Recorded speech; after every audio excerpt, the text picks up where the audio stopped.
Do you ever feel like your emotions hijack your brain? One second you're fine, the next you're in a full-blown meltdown because somebody ate the last of the waffles you were planning to have for breakfast. Did that happen to you? My in-laws were there. Oh no. Yeah. I probably don't understand that it's such a big deal because now you have to make a new decision. The thing that you were gearing yourself up to eat isn't there. It derails your entire day. They were so sweet about it, but everyone kept trying to solve the problem. And I was in a full-blown meltdown and hey, I don't need you to solve the problem. What I really needed right then was a snack and 10 minutes to regulate. At least they were interested in solving the problem and recognize that it was a problem, because I've also experienced the opposite where it's just waffles. It's not a big deal. Calm down. And you're just oh, now you're invalidating me too. Oh, cool. Thanks. Not only did you ruin my day, you're also an ass. It's nice when people actually show caring and love. Welcome to Hypercast. Hi, I'm Melissa Llewellyn Snider, an ADHD coach and educator. Hi, I'm Brianna Morton, an neuroaffirming therapist and ADHD coach. Today's topic is emotion dysregulation. Our resident awesome Brianna is going to tell us what emotion dysregulation means. There's something called the window of tolerance.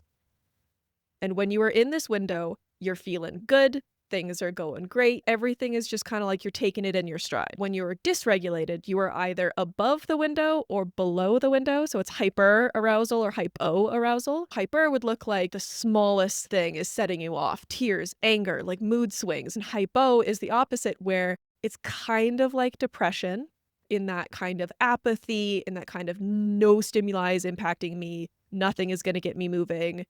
Kind of like a shutdown. So meltdown, shutdown, regulation, and dysregulation is anything that's not good. So we're looking for that middle ground, that homeostasis. Balance. Being overstimulated, being understimulated, both can be bad. That's when our coping mechanisms start shutting down. Yeah, absolutely. So you lose access to your logical brain, right? The executive dysfunction piece where the frontal lobe isn't working, decision making, all of that you lose access to when you are emotionally dysregulated. In my case, with the waffles, I melted down a little bit and needed a few minutes before I could make a logical shift to a different breakfast. So what you were doing was regulating in that moment. You became dysregulated because something happened that was beyond your tolerance, beyond that window of tolerance. It shot you up, and then you had to come back down. Once you were back in your window, you were able to make a logical decision. But as you were saying, when you were up there, no solutions, nothing was coming in. You were just in a state. And before you could solve the problem, you needed to calm down. It was kind of embarrassing because my in-laws were there. I didn't want to act like a 3-year-old around them, but I ended up sitting on the floor and crying. Yeah, but it is so embarrassing. That concept of not being able to regulate your emotions, women have been told for generations that they're emotional, and it's seen as this bad thing. Yeah. And in the same vein as infantilizing autistic individuals for having meltdowns in public, we're expected to be able to control them. We're expected to have them at convenient times, and that's just not the case. Yeah.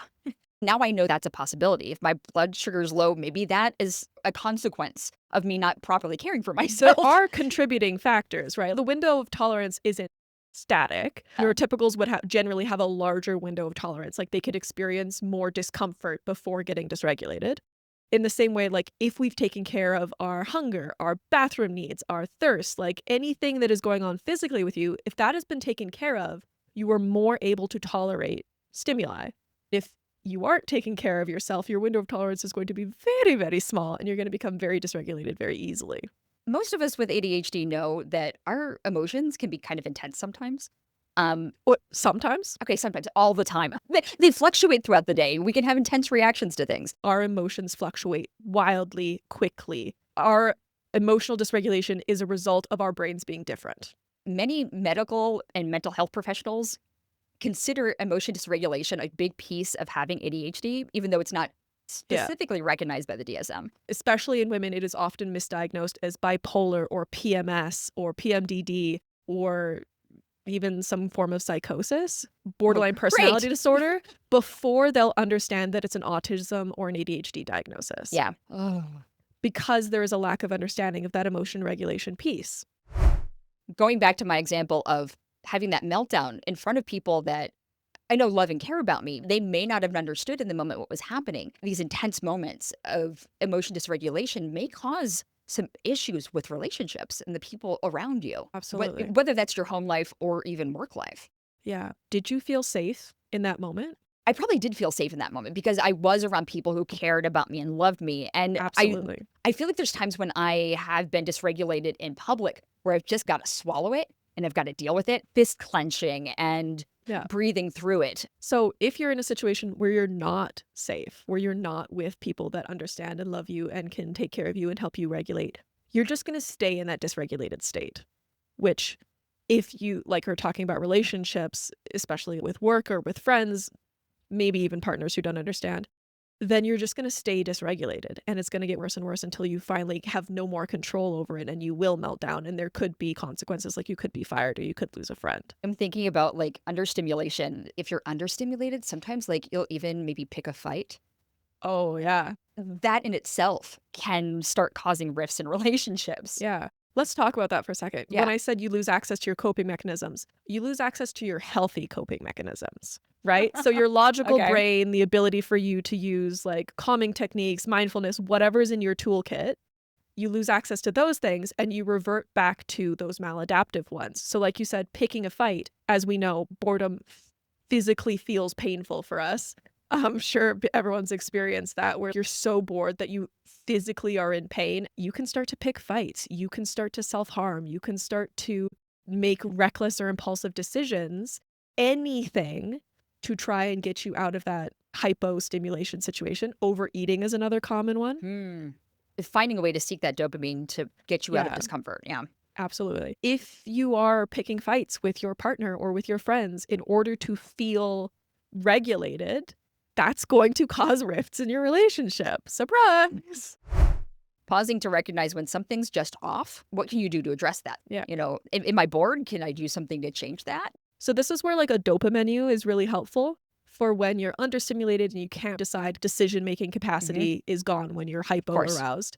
So having a menu of predetermined options for you to pick from, or even like roll a die, flip a coin, whatever, just something that's pre-ready for you to do to get you out of that place. Setting up healthy coping mechanisms that you can access regularly. If you're hyper-aroused, setting up exercise or something to like burn off some of that energy so you can then become regulated again. Because both ways aren't good. You might be super productive in your hyper-arousal state, but you're going to get mad anxiety. You could get heart palpitations. There are physical things that happen if you exist in hyper-arousal for too long, in the same way that hypo-arousal can also cause physical things. Communicating that to people around us can be really hard when we feel like our logic is going away. It's going to be hard to communicate to others around us that something's wrong. Communication also goes away when you're outside of your window of tolerance. Yeah, like everything leaves you. You lose skills. So pre-communicating that with friends, partners, even if it's at work, having a quiet space, communicating that with your boss, be like, I just need 5 minutes. Just being able to separate yourself and then come back when you feel ready is so helpful. Having a canned response like, can I have 5 minutes? Or even just, let me use the restroom if you need to separate yourself. Or even having like a signal, a safe word with your loved ones. Yeah, absolutely. And if you're in a loving, caring relationship, partners tend to see this over time and can actually warn us of signs before we shut down. They're like, hey, like you seem to be panicked. Let's get you to someplace calm. If you yourself can't recognize it yet, use external resources and then learn that skill over time to hopefully avoid the shutdown or the meltdown before it happens. That's the goal, right? My partner understands this and says that he can see it in my eyes. It's nice that someone is at least reminding me that I have an option to just take a breath. Absolutely. Yeah. I want to bring up a point here that hopefully you'll have some thoughts on. As adults, we have access to communication. We have access to our own decision-making, our own lives. So we can set up our lives in ways that allow us to not experience that kind of overstimulation or understimulation. Most of the time. Most of the time, right? Like we have more control over our lives and ourselves. So we can choose what kind of clothing we're wearing. We can choose what to eat. We can choose when to eat, that type of thing. And so all of those myths about autism and ADHD where it's like, oh, you don't present like you have autism or ADHD because you're not like a 5-year-old boy fidgeting or screaming in a classroom. Yeah. Makes a lot of sense now, doesn't it? Because we now have the ability to control our environments and stay regulated, whereas a child might not have access to those choices or those freedoms. Or the awareness or the skill. Yeah. Yeah. So like hope for the audience, it's definitely something that you can build and grow Towards. and learn those skills and develop these abilities. But it also revolves around how much you can control your environment, which is why a lot of people have safe spaces. Like I feel safer when I'm in my home. If I'm out in public, I have to be more prepared, like bringing headphones or snacks or something, because I know that I have less control over an external environment. Does that make sense? Yeah, my bag is usually packed with headphones, earbuds, snacks, water, anything that I know may push me in a direction that makes me uncomfortable. I try to prepare myself to deal with that. Exactly. That's a part of remaining emotionally regulated and avoiding that dysregulation. What can we do to start, growing that arsenal of tools, that toolbox of tools to become better prepared when we find ourselves in a situation where we are dysregulated? We talked a little bit already about coping mechanisms for when you lose access to them. So like pre-communicating with people, setting up a code word, preparing for adventures out where you might not be in a safe space and you have to regulate more quickly in kind of an emergency type way rather than melting down or shutting down in public. What do you put in your emergency kit? You talked about headphones, you talked about water, you talked about snacks, fidget toys. I'll have things like duct tape. I'm always afraid that something's gonna break or my clothes will be weird. I have a safety pin, anything that would cause me discomfort. Yeah. Like a hair tie is another ties. really good one. Yeah, I have Sunglasses for in case it gets too Yes. bright. That's another good one. It's kind of anxiety, but it's more so preparedness, which is why sometimes therapists get it confused. Like, oh, you're just anxious. We're like, no, I'm hyper prepared because I know that if I encounter one of these situations, I'm going to go into meltdown or shutdown, which is actually a really uncomfortable experience in my body. I mean, I would rather have a Band-Aid in my bag in case I get a blister on my foot that's annoying the crap out of me than have a full meltdown. Exactly.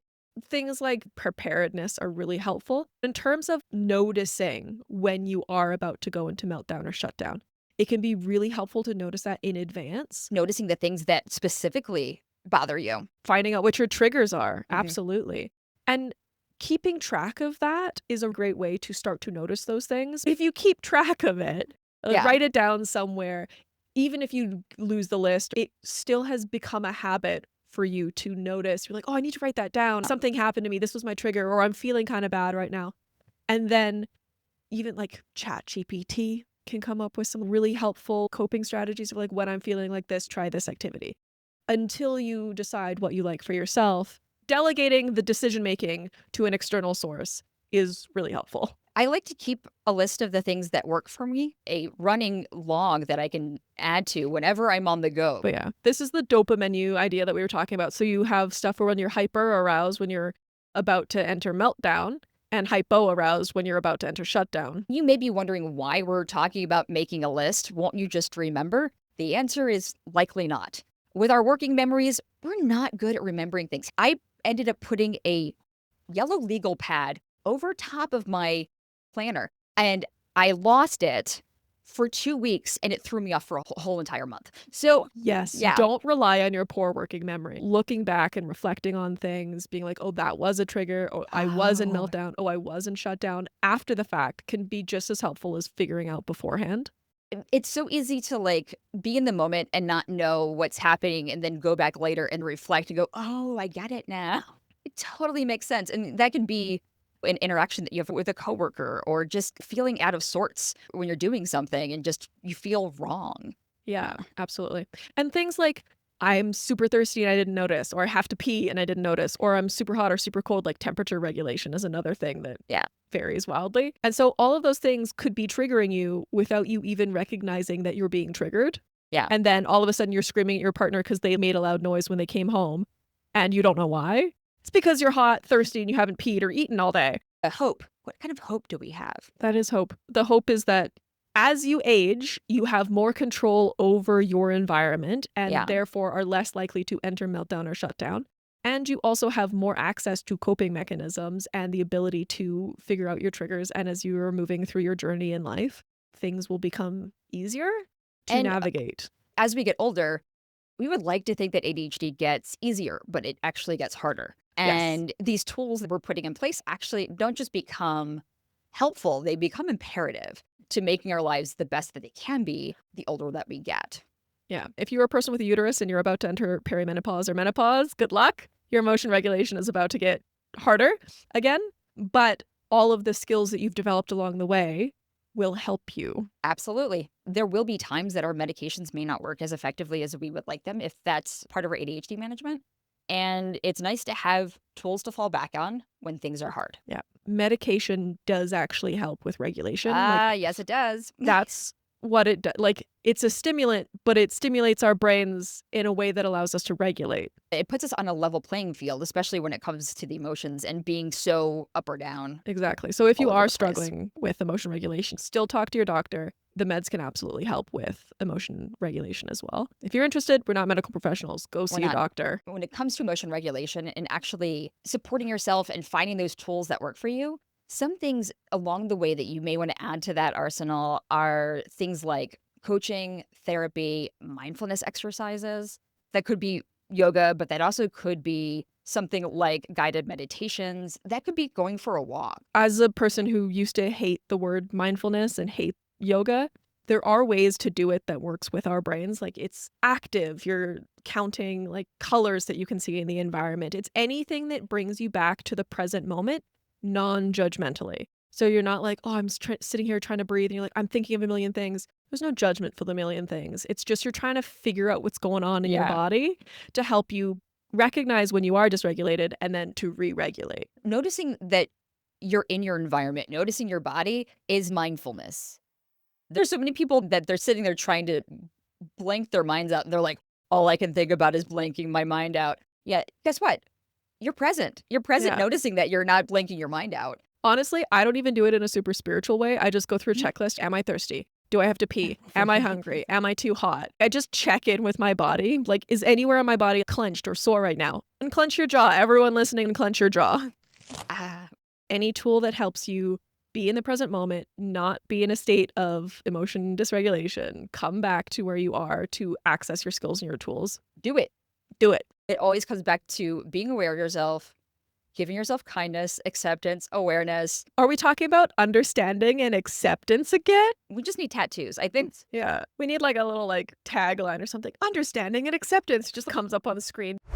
Today, we talked about emotion dysregulation. We talked about that there is this window of tolerance where you are regulated, and when you're above it, you're hyper-regulated or you're in meltdown, and when you're below it, you're hypo-regulated or you're in shutdown. Both of those things are bad. You want to be in the middle. We also talked about how emotion dysregulation affects our relationships and the tools we can add to our arsenal and build that toolbox along the way as we grow. Look to things like therapy, look to things like coaching, mindfulness, whatever makes you feel present and regulated. I feel like it's such an overused word. I know, we've used it a lot today, but that's homeostasis, balance. Homeostasis, balance, chill. In your like sympathetic nervous system, parasympathetic, rest and digest versus fight or flight. Yes. Parasympathetic. That's where you want to be. In that fight or flight or fawn zone, your gut shuts down. Fight, flight, fawn, and freeze is dysregulated. Rest and digest is regulated. I like resting and digesting. If you are in need of further ADHD support, you can find me at likemindcoaching.com. And you can find me at understandingadhd.ca.